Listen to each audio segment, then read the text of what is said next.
Avant l'enlèvement de l'Église, mes frères, la vraie parole sera rare. Écouter une prédication de A à Z qui est dans la saine doctrine va devenir très rare.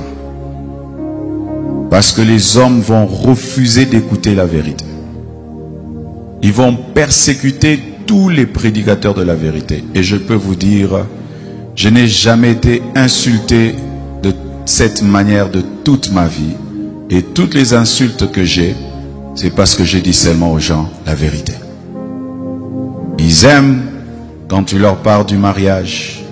Ils aiment quand tu leur parles de bénédiction. Mais quand tu touches à ce qui est essentiel, qui doit les amener à la repentance, à revoir leur vie, les hommes de ce siècle ne veulent plus. Ils choisissent même les églises en fonction de cela. Je ne prie pas dans cette église-là, ce pasteur est dur. Je ne prie pas dans cette église-là, ce pasteur-là veut changer les gens. Voilà, je suis très content d'être ici à la télévision Delta Santé au plateau, dans le studio bleu-vert, voilà. Et c'est une télé que vous pouvez également suivre sur Canal+, canal 261, voilà, de par le monde. Et vous êtes en ce moment dans l'émission, c'est encore possible, animé par l'enseignant Jean Kouété. Et je profite de l'occasion pour vous dire que vous pouvez également nous capter sur la télé radio La Grâce, la FM 89.1 qui est à Adama Vomaya Kopé. Moi j'enseigne là-bas chaque lundi de 6h à 6h15, chaque mardi de 14h à 14h30, j'anime une émission intitulée « Le salut est un don gratuit de Dieu en Jésus-Christ ». Actuellement, je suis en train d'expliquer les alliances, et je suis en train de parler de la gratuité absolue du salut et comment, une fois nos fautes pardonnées, le Seigneur ne revient pas plus là-dessus. Et ce même mardi, sur la même radio, de 15h à 16h, j'enseigne aussi une autre thématique, la grâce abondante. Et actuellement, je suis en train de parler sur l'assurance du salut. Parce qu'il y a plein de gens qui vont dans les églises aujourd'hui, mais qui tremblent toujours. Ils ne savent pas que lorsqu'ils vont dormir et ils ne vont plus se réveiller, lorsqu'ils vont avoir un accident un jour, lorsque, je ne sais pas, un problème va survenir et on dit, ces gens-là sont morts, ils ne savent pas là où ils vont passer leur éternité. Et c'est dangereux. Donc si vous suivez ces enseignements-là, vous allez savoir que on n'achète pas Dieu, on n'achète pas le salut de Dieu, et que la petite foi que nous plaçons en Jésus-Christ nous donne la vie éternelle. Vous pouvez également me suivre sur TikTok. Voilà, vous savez maintenant qu'il y a tellement de désordre sur TikTok, mais nous venons pour apporter la parole qui amène l'ordre. Ouais, non?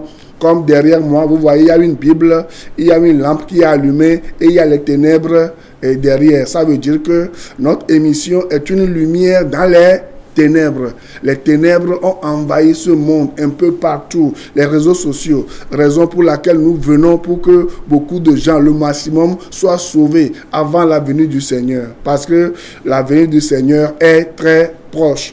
De la même façon, vous pouvez nous suivre également sur Facebook. Je suis déjà connecté, Jean Kouété. Vous vous abonnez et à chaque fois que je me mets en ligne, vous suivez immédiatement, voilà, mes enseignements. Sur TikTok, c'est Johan. Voilà, vous allez me voir tout de suite si vous êtes sur TikTok. Il suffit de vous connecter. Et aussi, je suis sur YouTube, ça c'est longtemps. Vous pouvez vous abonner. Je ne sais pas si les techniciens ont les trucs là, mais à la fin, vous allez voir notre adresse YouTube, c'est @grâce abondante TV. Voilà. Et vous êtes là, vous abonnez. Et je rappelle qu'à chaque fois que je suis à la radio, mes émissions vont directement sur YouTube. Vous pouvez même les suivre directement. Et à la télé aussi. Voilà. Après, je les balance sur YouTube. Voilà, vous pouvez les suivre et partager au maximum ces émissions-là pour que les gens soient libres. Parce que dans Galates 5.1, c'est pour la liberté que Christ nous a affranchis. Ouais, non? Et si vous lisez Jean 8, verset 32 et le verset 36, Jésus a dit, hein, vous connaîtrez la vérité et la vérité vous rendra libre. Et la vérité, c'est Jésus-Christ lui-même qui libère dans Jean 8, verset 36. C'est pour cela que dans Jean 8, 36, nous lisons, et si le Fils vous a franchi, vous serez réellement libre. Ça veut dire que ce n'est pas une église qui a franchi quelqu'un. Ce n'est pas un homme qui a franchi quelqu'un. La seule personne, le seul esprit, le seul Dieu, Dieu fait homme qui a franchi, c'est Jésus qui a donné sa vie à la croix. C'est lui qui a versé son sang une fois pour toutes. Et lorsque vous croyez en lui, vous avez la vie éternelle. Vous comprenez? Aujourd'hui, je vais essayer d'aller complètement en français et après, je vais venir et voir si j'ai un peu de temps en Mina pour vous expliquer les choses. Bientôt, comme vous l'aimez, un interprète viendra et au fur et à mesure que voilà, l'enseignement passe, vous allez voilà, et entendre cela dans le vernaculaire. Vous comprenez? Alors, Seigneur, bénis notre enseignement de cet instant et ouvre l'atmosphère et guéris quelqu'un en ce moment, Seigneur. Donne la vie éternelle, pardonne les péchés, le péché de quelqu'un en ce moment, et Seigneur. Pourvois holistiquement aux besoins des gens qui sont en train de nous suivre, en commençant par la vie éternelle. Je sais que tu l'as déjà fait et que tu as déjà délivré beaucoup de gens de la main des voleurs. Et tu vas continuer encore par le faire. Et bénis, voilà, celui qui a mis cette télé ici. Et fais-lui du bien. Et je prie tous les jours pour qu'il puisse te connaître. Ça ne sert à rien à quelqu'un de posséder le monde entier. Des milliards, les biens de ce monde. Un jour, il va mourir. Il va se présenter devant toi. Et tu vas lui dire, je ne t'ai jamais connu. C'est le diable qui fait ça. Seigneur, s'il te plaît, attire les gens vers toi. Sauve-les, Seigneur. Ces gens que tu as rendus riches dans ce monde. Même les pauvres sont devenus orgueilleux aujourd'hui. Seigneur, toutes ces personnes qui sont loin de toi, qui ne te connaissent pas, fais en sorte qu'ils connaissent Jésus-Christ et que ces gens-là soient sauvés. Je te bénis parce que tu l'as déjà fait. Au nom de Jésus-Christ. Et vous pouvez dire Amen. Donc, nous sommes dans notre enseignement sur... c'est le deuxième volet, on peut dire le deuxième tome, s'il s'agit d'un livre, comment discerner les faux prophètes et les vrais pasteurs. Voyez, non, j'avais déjà parlé pendant plusieurs mois sur cette télé, sur les faux bergers et les vrais bergers. C'est la deuxième partie.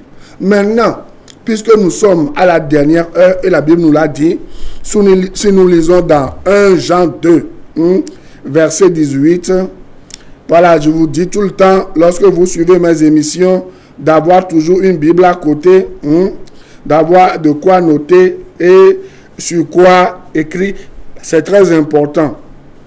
Dans 1 Jean 2, verset 18, la Bible nous dit que nous sommes à la dernière heure. C'est un verset que je connais, mais on va le lire ensemble pour que vous ayez la mémoire rafraîchie. Dans 1 Jean 2, 18, la Bible dit ici, petits enfants, c'est la dernière heure. Toute personne qui est née de nouveau, qui a reçu Jésus-Christ comme son sauveur personnel, est appelée par Jean un petit enfant. C'est un terme d'affection. C'est un terme d'amour. Ça veut dire que vous êtes chéri de Dieu, vous êtes aimé de Dieu. Et Dieu vous prévient des dangers qui vont arriver. Lorsque vous êtes encore dans ce monde, que vous n'êtes pas encore parti et que Christ n'est pas encore venu vous chercher et que vous n'êtes pas encore mort. Mais sachez que lorsque nous mourrons pour le Seigneur. Lorsque nous vivons aussi pour le Seigneur. Là, je parle de toute personne qui a confessé Christ comme son sauveur personnel. Vous comprenez? Et son Seigneur. Donc, il dit, petits enfants, c'est la dernière heure. Et comme vous avez appris qu'un antéchrist vient, il y a maintenant plusieurs antéchrists. Par là, nous connaissons que c'est la dernière heure. Vous voyez? Donc, il y a beaucoup de faux enseignants maintenant dans le monde entier. Vous voyez, non? Et ils sont un peu partout dans les coins de rue, dans les églises et sur les réseaux sociaux. Et la Bible dit que c'est des antéchrists. C'est-à-dire que c'est des gens qui font une œuvre qui est contraire à ce que Dieu veut dans sa parole. Parce que tout ce que Dieu veut de la part des hommes est déjà écrit dans sa parole. On n'a plus besoin d'inventer d'autres choses. Parce que le canon des Écritures est déjà accompli. Donc, nous allons évoluer encore aujourd'hui et nous allons encore voir quelques caractéristiques des faux prophètes. Donc, lorsque vous êtes dans une église et que vous êtes en train de voir ces choses que je suis en train de citer, s'il vous plaît, commencez par prendre vos jambes au cou et sortez de ces églises-là. Parce que ces églises-là ne viennent pas de Dieu. C'est des gens qui travaillent pour leur ventre. L'un des signes que nous allons voir encore aujourd'hui, qui va vous montrer que vous êtes dans une fausse église, dans une mauvaise église, dans une église qui ne fonctionne pas avec la doctrine biblique, la foi apostolique, ce que Jésus-Christ a laissé et que les apôtres ont pris et ils ont donné jusqu'à aujourd'hui. Et leur œuvre a cessé avec l'œuvre des prophètes. Et bientôt, je vais vous expliquer ces choses. Ouais, non? Parce que si vous êtes dans une église aujourd'hui et c'est un prophète, c'est un apôtre qui dirige cette église-là, sachez que c'est des gens qui ont usurpé l'identité de Jésus-Christ parce que leur œuvre a cessé, leur mission a cessé il y a longtemps. Et je vais vous expliquer pourquoi. Ne vous pressez pas et ne paniquez même pas. Est-ce que nous sommes d'accord? Donc, si nous lisons Jérémie 23, à partir du verset 11 et suite, nous allons voir 3 caractéristiques des faux prophètes. La Bible dit, premièrement, qu'ils sont avides de gain.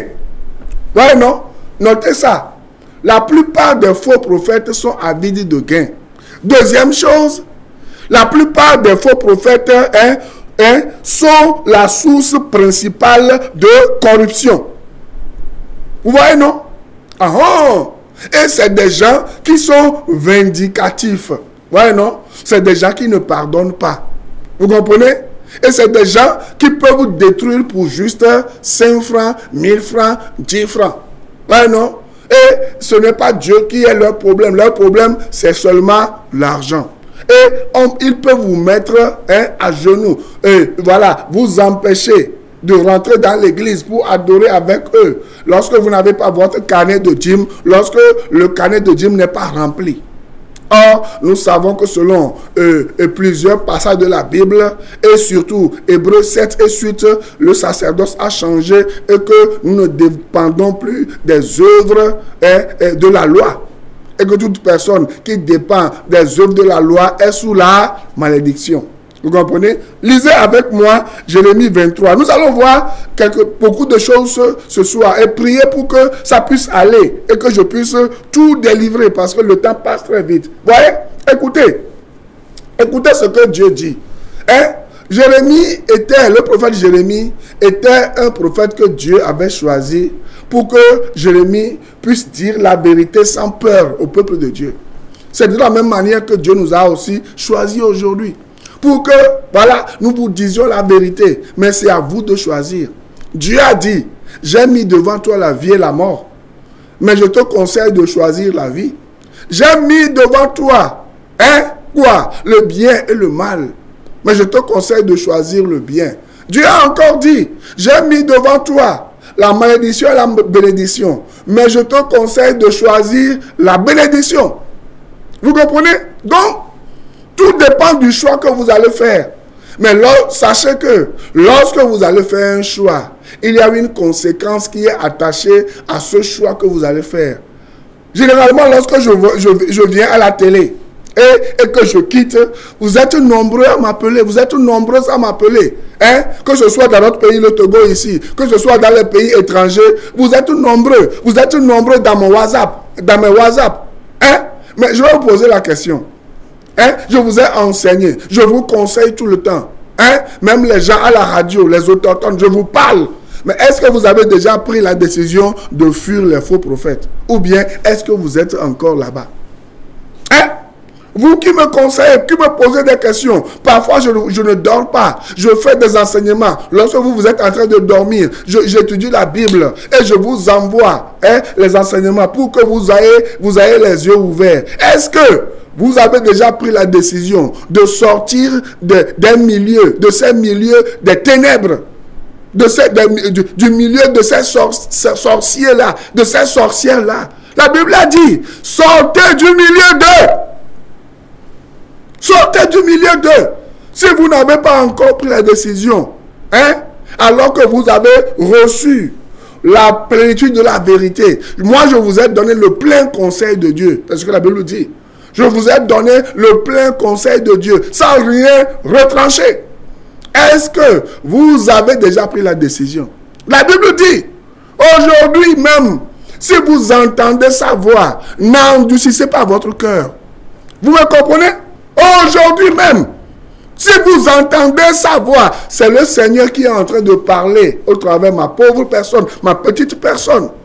Mais elle dit quelque chose qui est très important, que le monde ne connaît pas. Le monde ne sait pas que quelque chose de grave est en train d'arriver. Vous comprenez? Le monde ne sait pas tout ce que le monde veut. Oh, c'est amasser, amasser, amasser. Tout ce que le monde veut, c'est à la recherche de courir derrière un bonheur qui n'arrive même pas à accéder, à avoir. On va le voir tout à l'heure. Les gens ont amassé, les gens ont amassé, les gens ont amassé. Est-ce que vous savez que vous allez abandonner tout cela sur la terre un jour et que vous allez partir nu? Est-ce que vous savez ça? Raison pour laquelle vous devez faire le choix avant de partir. Et surtout, le choix de fuir les fausses églises. Le choix de fuir les fausses, je ne sais pas, les faux rassemblements, les fausses assemblées. Vous comprenez? Et si vous n'avez pas fait ce choix-là, vous allez le regretter amèrement un jour. Et sachez-le, le jour où vous fermez votre bouche là, j'ai perdu plusieurs amis, plusieurs parents, et ce mois. Vous comprenez?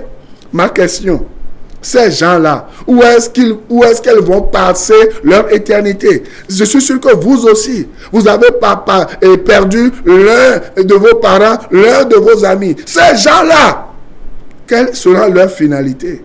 Vous-même qui êtes en train de m'écouter en ce moment, est-ce que vous êtes sûr que peut-être vous allez être vivant jusqu'à demain? Est-ce que vous le savez? Est-ce que vous le savez? Raison pour laquelle vous devez arrêter la recherche des fausses prophéties, la recherche des richesses illusoires. Et devenir vers Jésus-Christ qui ne vous réclame rien. La seule chose que Jésus-Christ vous réclame là, c'est votre cœur. Vous lui ouvrez votre cœur, il vous pardonne tous vos péchés, vous lave avec son sang et il vous donne la vie éternelle. C'est tout. Allons. Jérémie chapitre 23 verset 11. Il dit, prophètes et sacrificateurs sont corrompus. Vous voyez, non? C'est ce que je viens de dire. Ils sont la source de quoi?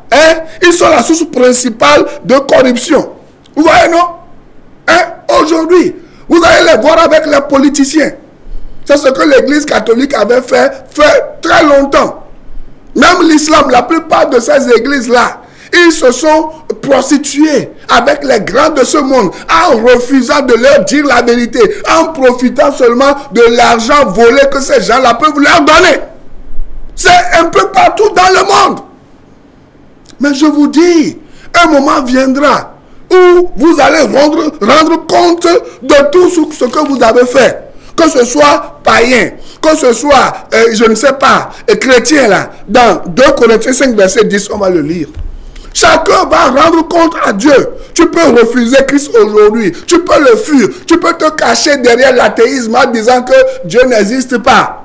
Pour dédouaner, pour tes mauvais actes.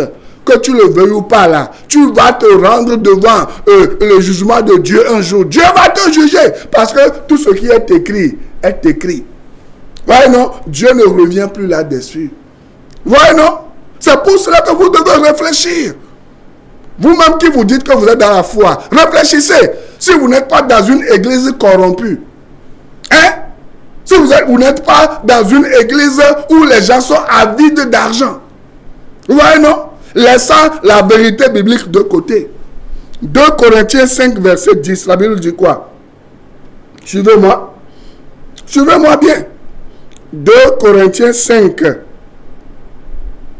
verset 10. La Bible dit, car, écoutez, car il nous faut tous comparaître devant le tribunal de Christ, afin que chacun reçoive selon le bien ou le mal qu'il aura fait étant dans son corps. Ça, vous l'avez déjà oublié. Au moment où vous êtes en train de vivre sur la terre là, sachez que tôt ou tard, vous allez rendre compte à Dieu de comment vous avez vécu. Si nous vous présentons Christ aujourd'hui, on vous dit de recevoir Christ pour le pardon de vos péchés, vous refusez parce que vous ne voulez pas faire comme Christ. Parce que beaucoup de gens savent que Christ, il est amour. Il a prêché l'amour. Ouais, non, c'est facile de dire aux gens, oh, faites ce que je dis, mais ne faites pas ce que je fais. C'est pour cela que la Bible dit, chacun, car il nous faut tous comparaître devant le tribunal de Christ, afin que chacun reçoive selon le bien ou le mal qu'il aura fait, état dans son corps. Lorsque nous serons devant le tribunal de Christ, là, ça c'est pour les chrétiens. Même pour recevoir les récompenses là, vous allez pleurer toutes les larmes de vos yeux. Oui, non? Et pour les païens, les présidents, les ministres, je ne sais pas, les grands commerçants, les orgueilleux, les arrogants aujourd'hui, on vous parle de Jésus-Christ même, certains même font semblant de recevoir Christ. Ils se cachent dans l'église alors que ce sont des sectaires, des gens, des sorciers, des sorcières. Oui, non? La Bible dit, ce jour-là, vous allez vous présenter devant le tribunal et le jugement du trône blanc. Ce jour-là. Et vous n'allez plus revenir en arrière. C'est fini. Et vous n'allez plus être capable de regarder le visage de Dieu. Je vais vous raconter une histoire tout à l'heure, si on a le temps. Mais avant cela, suivez la lecture avec moi. Je suis en train de parler des autres caractéristiques des faux prophètes. Il dit, prophète et sacrificateur. Je suis en train de lire dans Jérémie 23, à partir du verset 11. Prophètes et sacrificateurs sont corrompus. Même dans ma maison, j'ai trouvé leur méchanceté, dit l'Éternel. C'est pourquoi leur chemin sera glissant et ténébreux. Ils seront poussés et ils tomberont, car je ferai venir sur eux le malheur, l'année où je les châtirai, dit l'Éternel. Dans les prophètes de Samarie, j'ai vu de l'extravagance. Ouais, non? Ils ont prophétisé par Baal. Ils ont égaré mon peuple d'Israël. Ouais, non? Vous tous qui allez à Pové, à je ne sais pas, et où que vous voulez là. La Bible dit, ce n'est pas l'Esprit de Dieu qui est là-bas, à Djemek. Tous ces endroits où vous allez aujourd'hui, on vous dit que c'est des centres de prière. On vous prophétise des choses qui ne se réalisent jamais. Et pourtant, vous cotisez de l'argent. Vous cotisez de l'argent, on vous dit, oh, ça va aller. Vous irez au ciel, les affaires vont aller. Vous trouverez un mari, vous trouverez une femme. Après, ils vont vous dire, ça ne marche pas, amenez encore de l'argent. On va vous faire telle cérémonie. Et vous avez vécu comme ça toute votre vie. Et vous n'avez pas peur.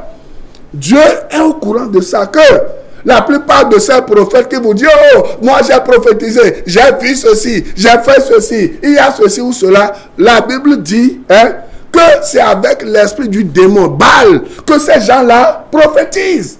Pour vous égarer, vous voyez, non? Pour vous éloigner de l'essentiel, du pardon que vous pouvez recevoir en croyant en Jésus-Christ. Vous voyez, non? Il vous montre les biens passagers de ce monde. Or, c'est Dieu qui bénit. Et si Dieu vous bénit là, il vous bénit sur votre lit. Lisez Psaume 127, verset 1 et verset 2. En vain, vous vous levez, vous travaillez du matin jusqu'au soir et vous mangez le pain de douleur. Ces faux prophètes vous donnent le pain de douleur. Et c'est ça que vous mangez aujourd'hui. Combien de fois vous n'avez pas jeûné? Oh, vous n'avez pas parlé en langue. Vous n'avez pas fait tout ce que vous avez même fait des prières imprécatoires. C'est pour cela que vous allez voir aujourd'hui que la plupart de ces faux prophètes-là, ce sont des gens qui font des dangerous prayers. C'est des gens qui veulent la mort de leur prochain. Ouais, non? C'est des gens qui veulent la mort de leur prochain. C'est des gens qui veulent le malheur de leur prochain. Vous allez voir les gens se réunir en disant qu'il faut intercession pour que d'autres personnes meurent, pour que d'autres personnes aient des malheurs, pour que d'autres personnes tombent malades, pour que d'autres personnes aient des situations difficiles à gérer. Et ils sont contents quand leurs frères sont en prison, quand leurs pères, leurs frères sont dans les problèmes et ils se disent hommes, prophètes, évangélistes, hommes de Dieu. C'est malheureux et c'est triste. Depuis quand vous avez vu que Jésus-Christ, il a maudit quelqu'un? Non. Depuis quand vous avez vu Jésus-Christ, il a rendu malade quelqu'un? La première fois que moi j'ai lu dans la Bible où Jésus-Christ a maudit quelque chose, il a maudit un arbre parce que l'arbre ne veut pas porter du fruit. Ça veut dire que Jésus-Christ, il veut que nous portions du fruit. Vous comprenez? Je n'ai jamais vu Jésus-Christ rendre quelqu'un malade. Je n'ai jamais vu Jésus-Christ désirer le malheur de quelqu'un. Jésus-Christ est venu plutôt rendre les gens heureux. Le vrai bonheur.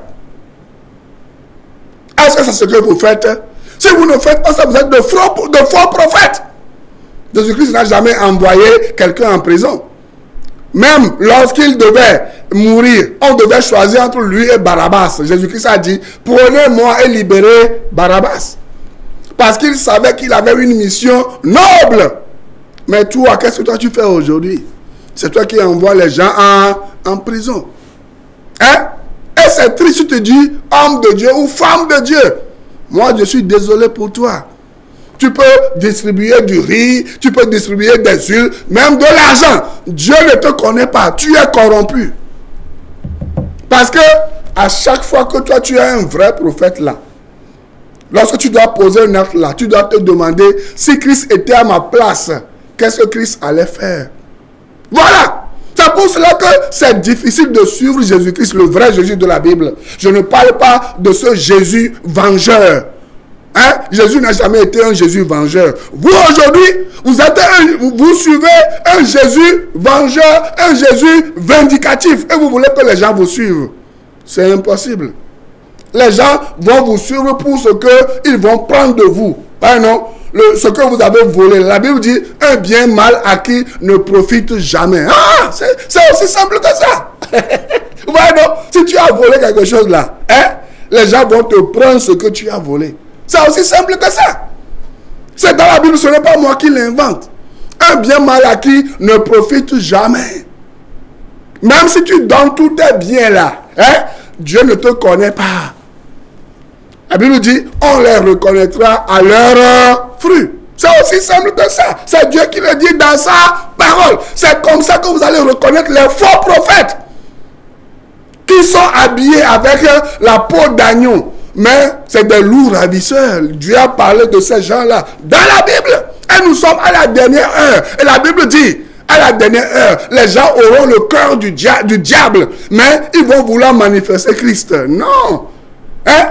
Tu ne peux donner que ce que tu as. Vous comprenez, non? Tu ne peux pas te cacher. Tôt ou tard, on va te reconnaître. Et c'est les signes de la fin des temps. Et c'est les signes des faux prophètes. C'est les signes des antéchrists. C'est pour ça que Jésus a dit, hein, tous ceux qui me disent, Seigneur, Seigneur, n'entreront pas tous dans mon royaume. Voilà. C'est pour cela que vous devez réfléchir. La corruption. Vous comprenez? Mais, verset 14. Mais dans les prophètes de Jérusalem, j'ai vu des choses horribles. Ils sont adultères. Ils marchent dans le mensonge. Ils fortifient les mains des méchants. Et suivez bien ce que je suis en train de dire. Afin qu'aucun ne revienne de sa méchanceté. Ils sont tous à mes yeux comme Sodome. Ouais, non? Et les habitants de Jérusalem comme Gomorrhe. Et le verset 15 dit, c'est pourquoi ainsi parle l'Éternel des armées, sur les prophètes. Voici, je vais les nourrir d'absinthe. Ouais, non? Ah, et bientôt, il a dit. Ouais, non? Hein? Vous allez prendre du poison. Hein? Et je leur ferai boire des eaux empoisonnées. Car c'est par les prophètes de Jérusalem que l'impiété s'est répandue dans tout le pays. Vous voyez aujourd'hui, dans ce pays, hein, où aujourd'hui, s'il n'y a pas la crainte de Dieu, chacun fait ce qu'il veut, chacun vole, chacun tue, chacun ne respecte rien. Vous pensez que c'est où? Hein? Les gens ont vu ça où? Les gens ont vu ça chez les faux prophètes. Maintenant, puisque prochainement, nous allons parler des vrais prophètes, comment les reconnaître. Je vais vous donner un avant-goût de quelque chose. Une histoire qui s'est passée au Nigeria et que quelqu'un a partagé avec moi. J'avais déjà reçu ça à plusieurs reprises. Mais je vais partager cela avec vous. Pour que vous sachiez que c'est possible. Pour que vous critiez la voie de la méchanceté. Pour revenir vers la voie de quoi? La voie de quoi?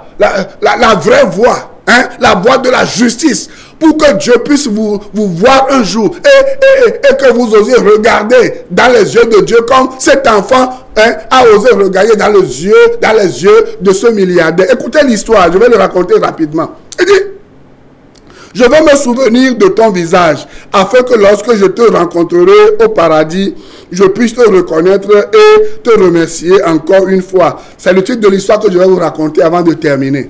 Il dit, lorsque le milliardaire nigérien Femi Otedola, dans une interview téléphonique, a été interrogé par le présentateur de radio, monsieur, de quoi vous souvenez-vous et qui a fait de vous le meilleur ou l'homme le plus heureux de la vie? Femi a dit, j'ai traversé 4 étapes de bonheur dans la vie et j'ai finalement compris le sens du vrai bonheur. La première étape consistait à accumuler richesse et moyens. Mais à ce stade, je n'ai pas eu le bonheur que je voulais. Voilà, tu as amassé tellement de richesses que tu as caché un peu partout. Des millions même dans les puisards, un peu partout. Dans les paradis fiscaux, dans tes maisons. Est-ce que tu es heureux? Est-ce que tu es heureuse? Toi-même, tu sais que tu n'es pas heureux. Parce que ça ne te rendra jamais heureux. Moi, c'est ce que je suis en train de vous dire. Vous comprenez? Deuxième chose. Plus vint la deuxième étape de la collecte des objets de valeur et des objets. Mais j'ai réalisé que l'effet de cette chose est également temporaire et que l'éclat des objets de valeur ne dure pas longtemps. Plus vint la troisième étape de l'obtention de grands projets. C'était à l'époque où je détenais 95% de l'approvisionnement en diesel au Nigeria et en Afrique. J'étais aussi le plus grand armateur d'Afrique et d'Asie. Mais même ici, je n'ai pas eu le bonheur que j'avais imaginé. La quatrième étape a été le moment où un de mes amis m'a demandé d'acheter un fauteuil roulant pour des enfants handicapés. Environ 200 enfants. À la demande de l'ami, j'ai immédiatement acheté les fauteuils roulants. Mais l'ami a insisté pour que je l'accompagne et que je remette les fauteuils roulants aux enfants. Je me suis préparé et je suis allé avec lui. Là, j'ai donné ces fauteuils roulants à ces enfants de mes propres mains. J'ai vu l'étrange lueur de bonheur sur les visages de ces enfants. Je les ai tous vus assis sur des fauteuils roulants, se déplaçant et s'amusant. C'était comme s'ils étaient arrivés à un lieu de pique-nique où ils se partageaient un jackpot gagnant. J'ai ressenti une vraie joie en moi. Quand j'ai décidé de partir, l'un des enfants m'a attrapé les jambes.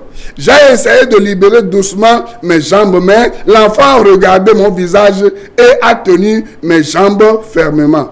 Je me suis penché et j'ai demandé à l'enfant, « As-tu besoin d'autre chose ?»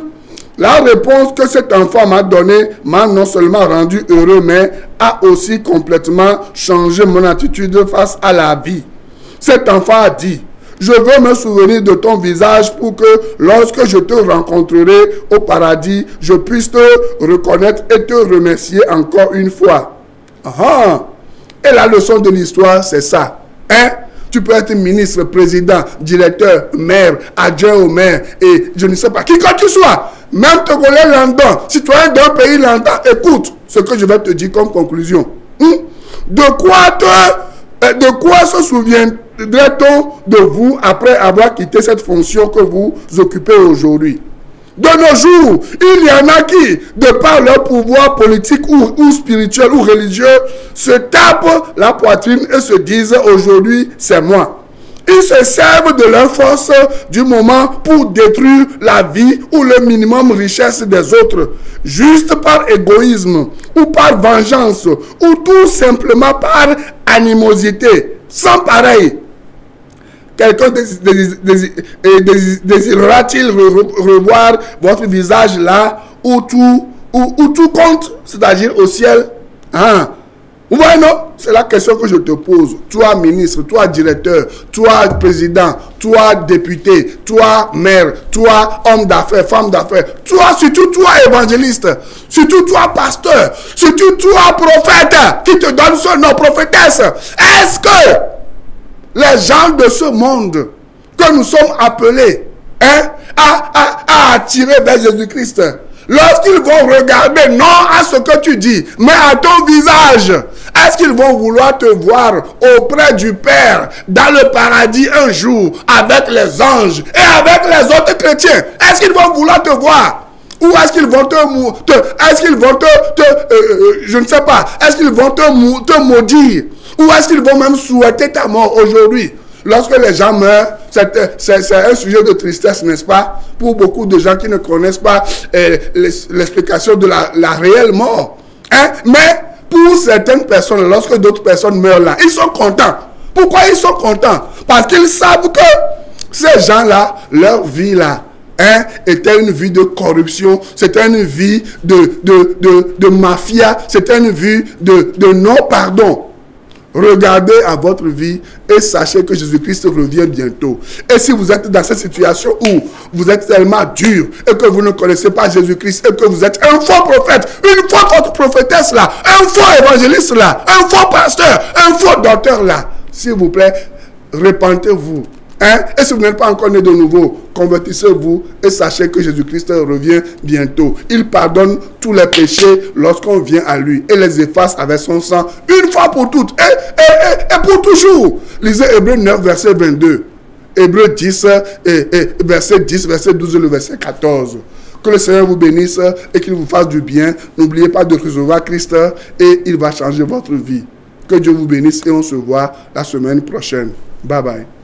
Je préfère prier dans telle église, ce pasteur nous motive. La parole va être rare.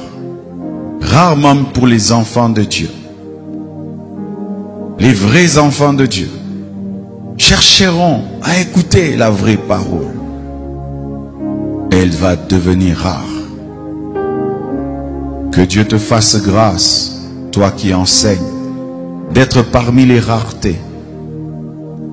Les personnes dans lesquelles on trouvera encore l'évangile pur. Il y aura des églises, mais sans la parole de Dieu. Et les enfants de Dieu iront et resteront à leur fin.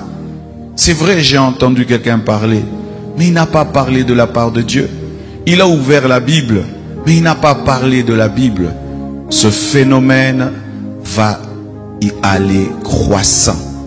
Des gens qui ouvriront la Bible sans parler de la Bible. Des gens qui parleront de Jésus sans parler de Jésus. Des gens qui commenceront des églises, mais pas pour dire la vérité.